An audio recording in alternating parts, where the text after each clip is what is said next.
Olá, sou o professor Otmar Tesc. Estamos retomando aqui esse nosso canal, A Política Está no Ar.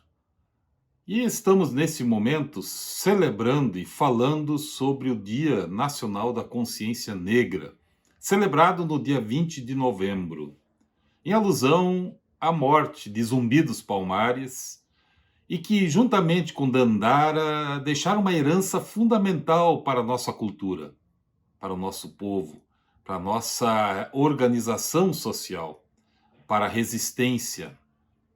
Mas, infelizmente, há muito por fazer. Zumbi é considerado herói nacional, da mesma forma como Sepete Araju é um herói nacional. São heróis que, de alguma maneira, estão presentes no nosso cotidiano, na tua vida, na minha vida, fazem parte dessa herança, como eu comentei antes, essa herança cultural, e que produz nas suas memórias aquilo que nós somos. Infelizmente, aqui no Brasil, e mais especificamente aqui em Porto Alegre, ainda há muito por fazer e combater.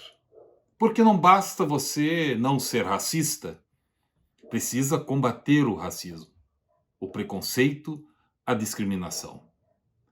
É lamentável que a gente assista ainda figuras públicas, inclusive pessoas que disputavam cargos no executivo, saírem para a imprensa, divulgarem para os seus apoiadores concepções e noções que alimentam o racismo, que alimentam o preconceito, a discriminação, que voltam a defender a escravidão. Pessoas que muitas vezes são oriundas de povos que foram massacrados durante a Segunda Guerra Mundial. Pessoas, inclusive, vinculadas a povos que sofreram exatamente com a eugenia. Esse não reconhecimento das diferenças, essa concepção desses sujeitos que apresentam-se na política há muito tempo e que estavam sempre na obscuridade, falavam em boca pequena, falavam ali ou ali, de repente, algumas questões, não deixavam transparecer de forma tão explícita, mas o preconceito e discriminação sempre existiu e o racismo sempre existe. Se você perguntar para alguém, você é racista? Essa pessoa imediatamente diz, não, eu não sou racista.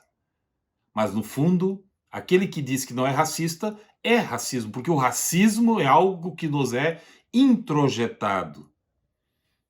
O bom é que a sociologia nos ensina que é possível desintrojetar esse sentimento negativo, esse sentimento de destruição.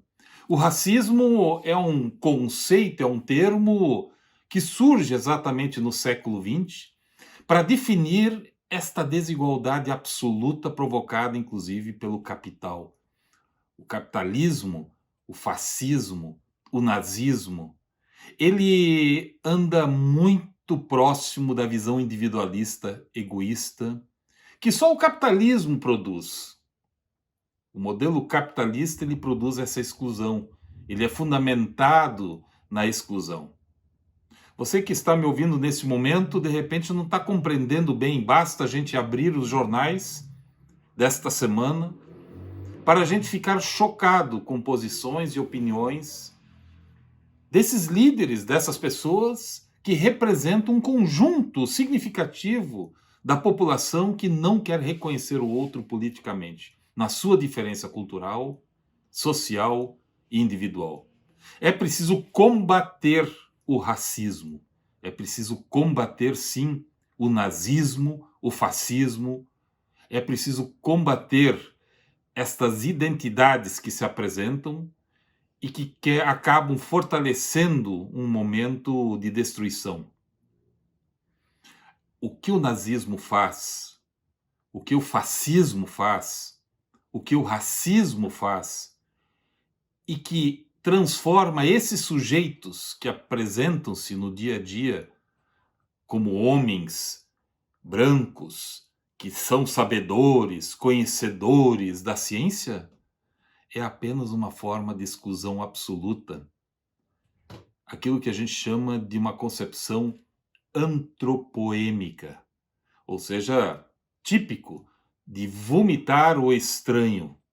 O estranho não é assimilado e mesmo quando for assimilado, acaba se colocando numa posição de inimigo de classe. É um pequeno conjunto que manipula as almas e as mentes de um grupo determinado que está fadado a ser, desse momento, digamos assim, derrotado. É um grupo derrotado. Nós não podemos dar voz e vez para esse tipo de gente que se considera de elite, que sempre esteve no poder, que sempre esteve na casa grande.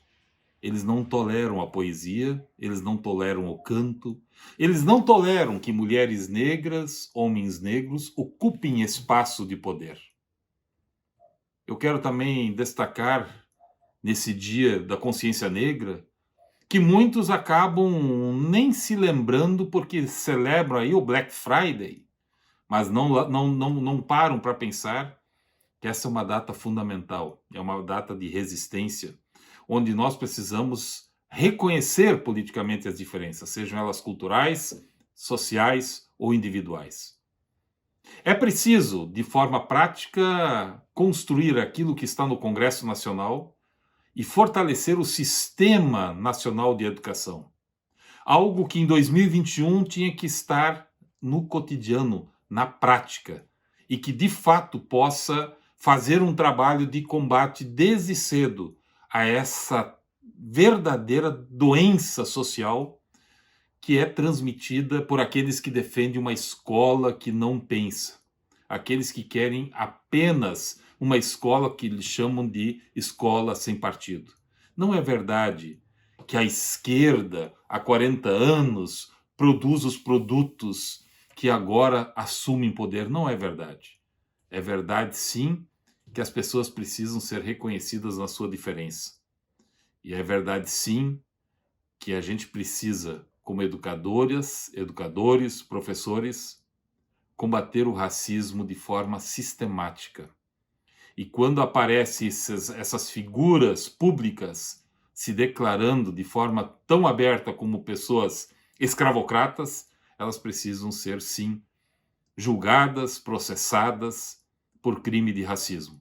Temos que combater o racismo, o preconceito, a discriminação, e um dos caminhos é exatamente o Sistema Nacional de Educação, que precisa ser aprofundado, aprimorado, porque nós estamos vendo que 135% das pessoas que estão nos presídios são pessoas negras. 70% da população brasileira que está numa condição de subalternidade também são pretos, pardos ou negros. É preciso fazer uma releitura da nossa história e reverter esse processo. A mudança está no ar, como a política está no ar. E é possível fazer, sim, política com a educação. Vamos juntos construir esta mudança. Hoje, e precisamos para fazer isso, fazer uma leitura do passado, escrever o presente e pensar um futuro mais fraterno, livre de preconceito, discriminação e racismo. Até a próxima.